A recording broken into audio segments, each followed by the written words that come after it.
My husband introduced me to his mother. And getting to know her, who is now my wonderful mother-in-law, I noticed from early on that the two of them are very different, like polar opposite different. And I wondered why that was. And it was years before I found out. Well, you asked me. I asked my husband as well, and he would say, I really can't explain it. Maybe you need to meet my second mom. Your second mom? What do you mean your second mom? Once we got married, we traveled down to Belize for our honeymoon, and that's when I met his second mom. And I said, aha! You're right, you're just like your second mom. So now, I'm going to turn the story over to my husband. Now, how was I like my second mom? And her name is Elle, by the way. Her name is Elle. Mm-hmm. She passed away last week. Mm-hmm. And Elle is business-minded, and she is... Never finished grade school, by the way. But she's very structured in what she does. For instance, my husband, around 6 p.m., always says, all right, everybody's in the house, you shower, we relax. I was like, why? I mean, most people are eating dinner around that time in America, the United States, and then we're, going out in the evening to do different things, maybe go to the movies and stuff, who knows what. But my husband is like, no, 6 o'clock, we're home, we do this, and that's it. And then we get up early in the morning, and we have routines. I said, where do you get this from? Because his mom, his birth mom, she would go out. She was the matriarch of the Belizean community. So they're always like, oh, Tensi, we need you over here for this wedding. We need you over here to help with this or baby shower. I mean, she's always being taken places because they wanted her help. And she'd start all night or go for the whole weekend. Yes, she would be gone, just completely gone. And it was so different from my husband. But when I met Elle, that's exactly how she was. She was up early in the morning. She would go to market. She would do business. And then by 6 p.m., she was in the house, and she'd lock the door. She's done for the night. I was like, whoa. Now I know. Our topic for today, in case you haven't figured out, is not mothers, but it's about family. Go ahead, hon. You can take over now. Well, what do you understand to be the definition of family? The technical definition is always like blood relations, but for me and my experience and what I've seen with you, family is more than that. Family are individuals who are of like mind, who work together, who care for one another and put each other first. Right? Mm-hmm. And that's according to the teachings itself. Right. Without Elle realizing it, she was following the teachings. Mm-hmm. And it's when I see individuals so worked up in trying to fit in with their biological family simply because they were born into that family. I look at that and I said, wow, that's tough for them. It is. Because I know for me, I have my biological mom that gave me birth, mm-hmm. but I hardly spent time with her growing up. And that's how you ended up with Elle, just so our viewers know. My mother-in-law, she would leave early in the morning to go to citrus farms to work and then come home late at night. So my husband was alone most of the time as a child, and that's when Elle came into the picture as... She was a neighbor. She was a neighbor and friend, and she said, I'll help you. And she would just... And she took care of my husband to help out my mother-in-law. And next thing you know, she took me in, and I was part of her family. Mm-hmm. I was her son to this day. Mm-hmm. Even in her passing, I've been her son. And we were so close. The way she treated me, I've met people who looked at me and they've said, oh, I saw your mom. I met your mom the other day. And I'm thinking, my mom is in Chicago. Uh-huh. And then I realized that they're talking about Elle, because they know that my mom is Elle. They don't know that my biological mom, is the one in Chicago. They don't know that. Mm-hmm. Because they saw me grow up with Elle. Elle took care of me. Everything I did was with Elle. And to this day, as you know, she's my mom. Mm-hmm.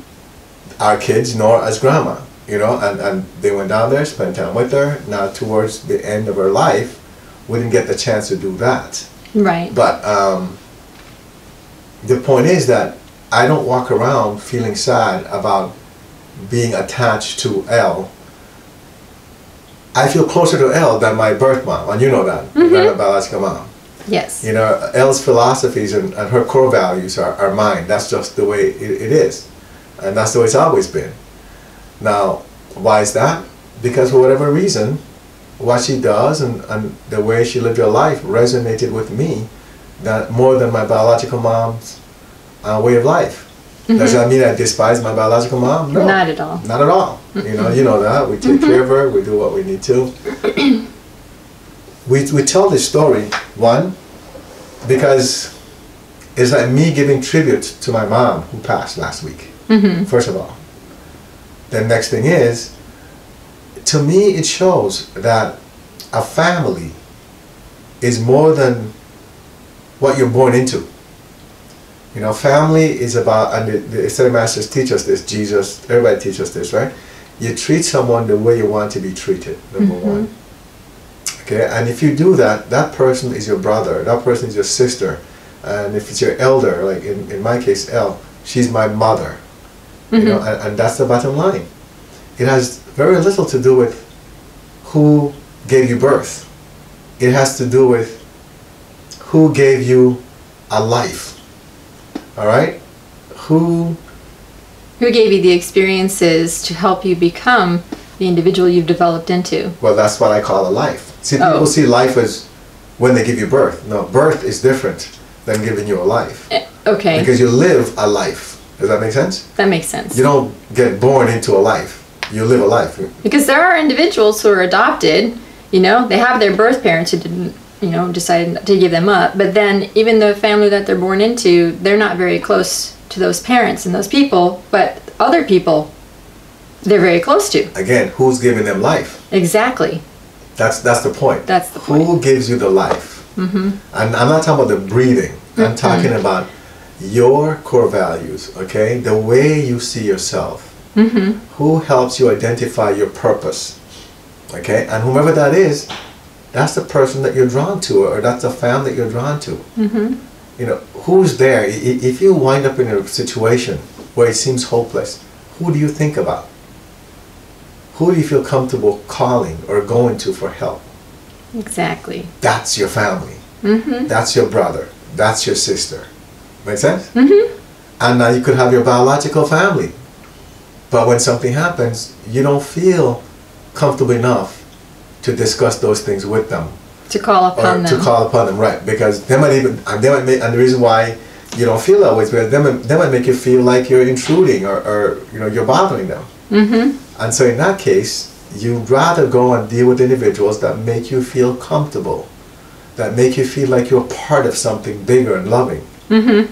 And that's what we refer to and what the teaching refers to as your family. Now, people can call out whatever they want. As in, I know that in America and probably around the world, you see, we don't have that where I come from. You know, and I think I told you stories when I was younger. I don't know if it happens to this day, but when I was younger, if you are misbehaving out in the town, right, away from your family, away from where you live, and there's a grown-up there that believes that you need a whipping, they will grab you and give you a whipping, whether or not you are part of their household. That does not happen in the United States that I know of. But they will whip you and then take you home. And then, of course, when you get there, your parents are going to give you another whipping on top of that. Okay, so we refer to our elders as uncles and aunts. Here, I see kids, and you know, we joke about this, right? We see kids like, these are elders, and they just call him, hey, Joe. Instead of saying, like, let's say the person's name is Joe Smith, right? They don't say Mr. Smith. No, they just call adults by their first names. You would never do that. You would get smacked. You know? So, where I grew up, it's a family. I mean, and they will not hold back in taking you and disciplining you and then taking you home. Mm-hmm. Because everybody saw everybody as part of the same family. Right. Okay? So when I see individuals where they feel sad because they don't get along with Their biological family? maybe, you know, I don't know if that's the case. It doesn't have to be the whole family. Maybe, or maybe they don't feel like they fit in with their biological family, right? That's tough for somebody, right? It You is. feel like you're an outsider. But if you really spend time on that, instead of spending time on, but I have so much love and I feel welcomed over here, Mm-hmm. you know, and then take advantage of that. And that's how you balance the two. So you know, if you're at home with your biological family, you don't feel welcome and all that stuff, right? And all those not so good feelings are there. Mm-hmm. But when you're with this group of individuals, and they're doing good things, I'm not talking about one's doing drugs or things like that, right? Right, right. They're doing good things. You're with that family, and they make you feel at home, make you feel like one of their kids. Mm-hmm. Of course, you'll gravitate and want to spend more time with them on that side.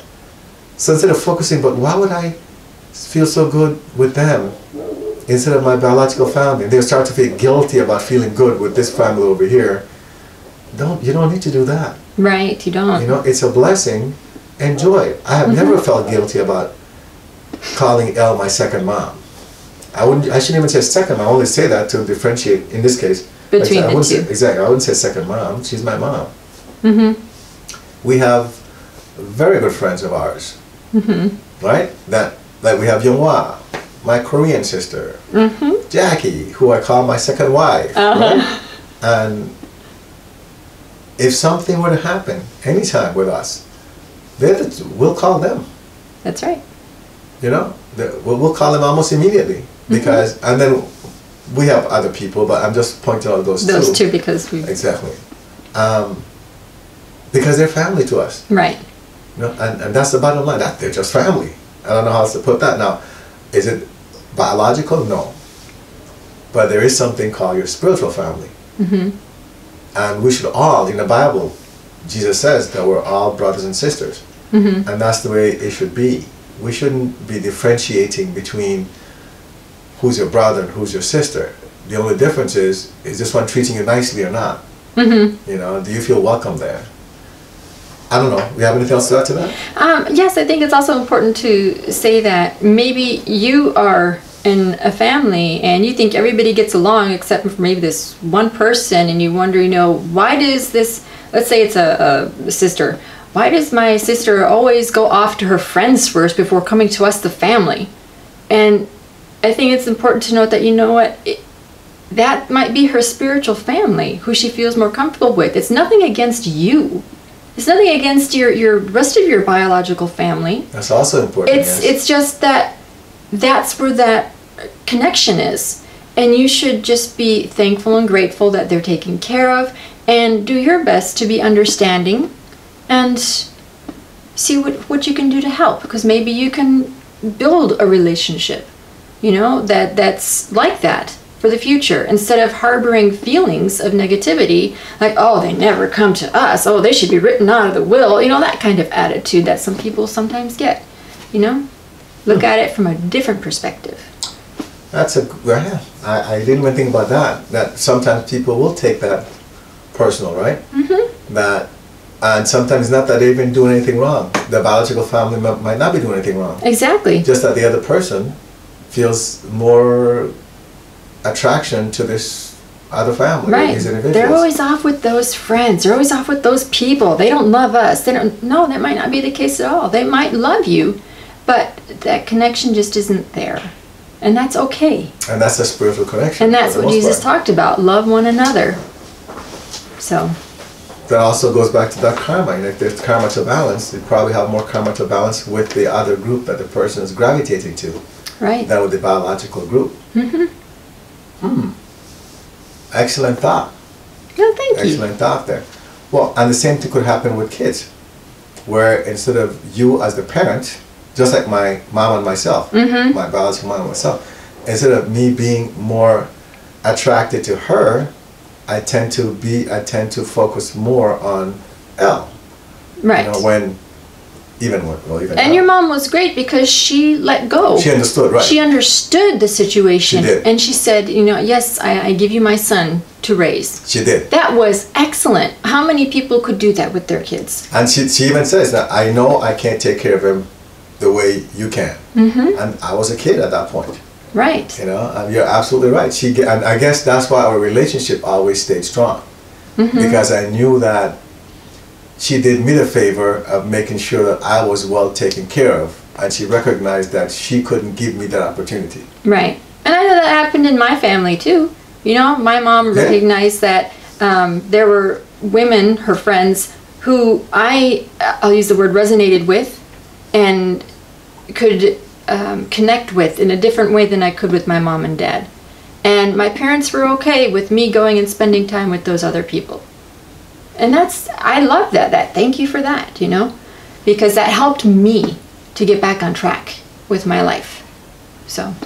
Now, I've seen situations like this, and I've also seen it in TV, like, not TV, YouTube. Okay. But where, let's say, two families get together, you know, and all of a sudden, one set of kids. I mean, like two people with kids get married and become one family? Yes, there we go. Okay. Right. So, and neither parent now are parents of any of the, like they come in with kids, but of course the kids were born to different families. They have different biological parents. Right. Okay. And so now, here the kids come in, and they describe themselves as stepbrothers and stepsisters. Yes. I don't understand. I know it's a common lingo that takes place, right? But if we're brothers and sisters at the spiritual level, there is no differentiation as to where your origin is, because we all come from God. Right. And we're all made in the image of God. So, I don't know. You know, and that's something that I really only saw here in the United States because I was raised here, that people would talk about stepbrothers and stepsisters. But I must say, when I was a kid and I watched TV, we watched the Brady Bunch. And the Brady Bunch were a man and woman who got married. He had 3 sons, she had 3 girls. But when they were a family, they wouldn't say, oh, this is my stepbrother, or this is my stepsister. It was, oh, this is my brother Peter. Well, this is my sister Jane, or Janet, whatever the kids' names were. So I don't really know where that cultural divide came from. I see. I couldn't tell you. Right. Because where I come from, we don't have stepbrother, stepsister. We're all brothers and sisters. Right. You have uncles and aunts that are not even related to you, and you know that, but they're uncles and aunts. So again, family has to do with people loving each other. If you're part of a group where there's love and there's respect, mutual love and mutual respect, and you care for each other 100%, you want to make sure that person is well taken care of, that's your family member. Bottom line, it has nothing to do with if you were born to the same parents, you know, if you live in the same household. It has nothing to do with that. I mean, that's what the teachings teach us. That's what Jesus taught. That's what the prophets taught, right? And that's what we live by. So, family to us, yes, the definition is one thing, but we speak from the spiritual realm. Right. In the spiritual realm, we're all brothers and sisters. You know, there are situations where I've seen where once 2 families or one individual, let's say one individual has kids already, another one comes in, even if they don't have any kids, right? They're single and they marry the other parent, then some of the kids don't want to, they'll say, you're not my mom or you're not my dad. Yes. I've also seen that. You know, a lot of tension there. And that's because they're saying, well, you're not my mom, you can't tell me what to do. You're not my dad, you can't tell me what to do. You know, or they just don't like the other person simply because the person is not their biological parent. Well, here's the question again. What is that individual looking at? The fact that they weren't born to that individual? Or are they looking at how that individual is taking care of them and respecting them? Because to me, that's what they should be looking at. Indeed. Is this individual that is not their biological parent, as they put it, showing them love and respect? And taking care of them. Exactly, unconditional care. Right. and love. Because if that individual is doing that, that's what defines a parent. That's what defines a brother or sister. That's what defines a true family member. So if anybody is doing that, to me, they should really start looking at their perspective of what a family member is. And if they are looking for true love, they're probably getting it already. If they're looking for that unconditional care, they're probably getting it already. But they're ignoring it because in their minds, this individual, whomever it is not their biological parent. Right. And if that's the case, that's something that should change. Because again, according to the Ascended Masters, which includes Jesus and all the other Ascended Masters out there, love is what we give to everybody. Love is how we want to be treated, and that's why we give it to people, because we want to treat them the way we want to be treated. Right. Which means then, if we're going to be a family, we're all brothers and sisters. So if we're going to be a family, we should treat each other with respect, with love, unconditional in every case. If that is happening, we're a family. That's right. To me. I agree with that. I think that was a very good discussion about family. You want to add anything else to it before you close out? No, I think we've covered everything that I feel is important to be covered, that came to mind. So what are some examples of you where people maybe knowing that weren't your biological family members, but they did things to help you? And you told me about one lady, you don't have to say the name, but one family that took you in and taught you stuff. Yes. Was it a doctor's wife or something like that? Yes. We, being Catholic, have a large family, the second oldest of 9 children. And of course, most of the families we know were large families. So this one particular family, the lady, she had 8 children, and I was going through a really rough time with dealing with a lot of different things with school and outside of school with family. And my mom talked to her, and she took me for 2 weeks, and just every day we talked, and we did things that were different from what I was used to in my house. And her daughter started teaching me how to sew, and we just built this really strong relationship. And even though they weren't my biological family, I felt a part of their family at every meal and in everything that we did, because of all the unconditional love that they gave to me to help me to see things differently and be different. Family. All right. I hope this has helped you. Please remember to share if you think it might help someone else. On YouTube, you find us at 190 Vision. Same thing with Instagram, 190 Vision. Facebook is Clearing, Healing, and Guidance. And we'll see you in the next video.